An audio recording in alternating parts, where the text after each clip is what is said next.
DK ಸರ್ಕಾರಕ್ಕೆ ಈಗ ಒಂದು ತಿಂಗಳು ಕಂಪ್ಲೀಟ್ ಆಯಿತು. ಆದರೆ ಕನ್ನಡಿಗರಿಗೆ ಮಾತ್ರ ಗೋಳು ಅನ್ನೋದು ತಪ್ಪಲಿಲ್ಲ. ಸಿಎಂ ಡಿಕೆ ಶಿವಕುಮಾರ್ ಸರ್ಕಾರದ ವಿರುದ್ಧ ಬಿಜೆಪಿ ಸಮರ ಸಾರ್ತಾ ಇದೆ. ಎಕ್ಸ್ ಖಾತೆಯಲ್ಲಿ ವಿಪಕ್ಷ ನಾಯಕ ಆರ್ ಅಶೋಕ್ ವಾಗ್ದಾಳಿಯನ್ನು ನಡೆಸಿದ್ದಾರೆ. ಎಕ್ಸ್ ಖಾತೆಯಲ್ಲಿ ವಿಪಕ್ಷ ನಾಯಕ ಆರ್ ಅಶೋಕ್ ಅವರು ಬರೆದು ಪೋಸ್ಟ್ ಮಾಡಿದ್ದಾರೆ. D disaster, K Karnataka, S success. ಕಾಡಿಬೇಡಿ, ಹೈಕಮಾಂಡ್ ಬಾಗ್ಲು ಕಾದು ಸಿಎಂ ಆದ್ರು. ಇಂದಿಗೆ ಅವರ ಸರ್ಕಾರಕ್ಕೆ ಒಂದು ತಿಂಗಳು ಭರ್ತಿಯಾಗಿದೆ. ಹೀಗಂತ ಎಕ್ಸ್ ಖಾತೆಯ ಮೂಲಕ ಅವರು ಬರ್ಕೊಂಡಿದ್ದಾರೆ. ಒಂದೇ ತಿಂಗಳಲ್ಲಿ ಕೋಟ್ಯಾಂತರ ಕನ್ನಡಿಗರ ಕನಸು ಭ್ರಮನಿರಸಾಗಿದೆ. ಈಗ ಡಿಕೆ ಸರ್ಕಾರಕ್ಕೆ ಒಂದು ತಿಂಗಳು ಕಂಪ್ಲೀಟ್ ಆಗಿರ್ತಕ್ಕಂಥ ಹಿನ್ನೆಲೆಯಲ್ಲಿ ಈಗ ಆರ್ ಅಶೋಕ್ ಅವರು ಎಕ್ಸ್ ಖಾತೆಯಲ್ಲಿ ಈ ರೀತಿ ಬರೆದು ಪೋಸ್ಟ್ ಅನ್ನು ಮಾಡಿದ್ದಾರೆ. ನೀವು ದೃಶ್ಯದಲ್ಲಿ ಗಮನಿಸ್ತಾ ಇದ್ದೀರಿ.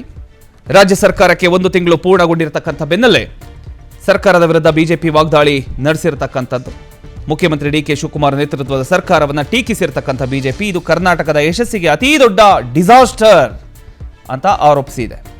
ಬಿಜೆಪಿ ಬಿಡುಗಡೆ ಮಾಡಿರ್ತಕ್ಕಂಥ ಹೇಳಿಕೆಯಲ್ಲಿ ಡಿ ಅಂದ್ರೆ ಡಿಸಾಸ್ಟರ್ ಆಫ್ ಕರ್ನಾಟಕ ಸಕ್ಸಸ್ ಅಂತ ವ್ಯಾಖ್ಯಾನಿಸಿ ಕೇವಲ ಒಂದು ತಿಂಗಳ ಆಡಳಿತದಲ್ಲೇ ರಾಜ್ಯದ ವಿವಿಧ ವಲಯಗಳು ಸಂಕಷ್ಟಕ್ಕೆ ಸಿಕ್ಕಾಕೊಂಡಿದೆ ಅಂತ ಆರೋಪಿಸಲಾಗಿದೆ. ಬಿಜೆಪಿ ಆರೋಪದ ಪ್ರಕಾರ ರೈತರು ರಸಗೊಬ್ಬರ ಕೊರತೆ, ನೀರಿನ ಸಮಸ್ಯೆ, ಬರದ ಆತಂಕ, ಭೂಸ್ವಾಧೀನ ಭೀತಿಯಿಂದ ಬಳಲ್ತಿದ್ದಾರೆ. ಯುವಕರಿಗೆ ಉದ್ಯೋಗ ಭರವಸೆ ಈಡೇರಿಲ್ಲ ಅಂತ ಇದರ ಅರ್ಥ. ಇದೇ ವೇಳೆ ಮಹಿಳೆಯರ ಸುರಕ್ಷತೆ ಹದಗೆಟ್ಟಿದೆ, ಕಾನೂನು ಸುವ್ಯವಸ್ಥೆ ಕುಸಿದೋಗಿದೆ, ಗೃಹಲಕ್ಷ್ಮಿ ಯೋಜನೆಯ ಪರಿಷ್ಕರಣೆಯಿಂದ ಫಲಾನುಭವಿಗಳಲ್ಲಿ ಆತಂಕ ಉಂಟಾಗಿದೆ ಅಂತ ಕೂಡ ಬಿಜೆಪಿ ಹೇಳಿದೆ.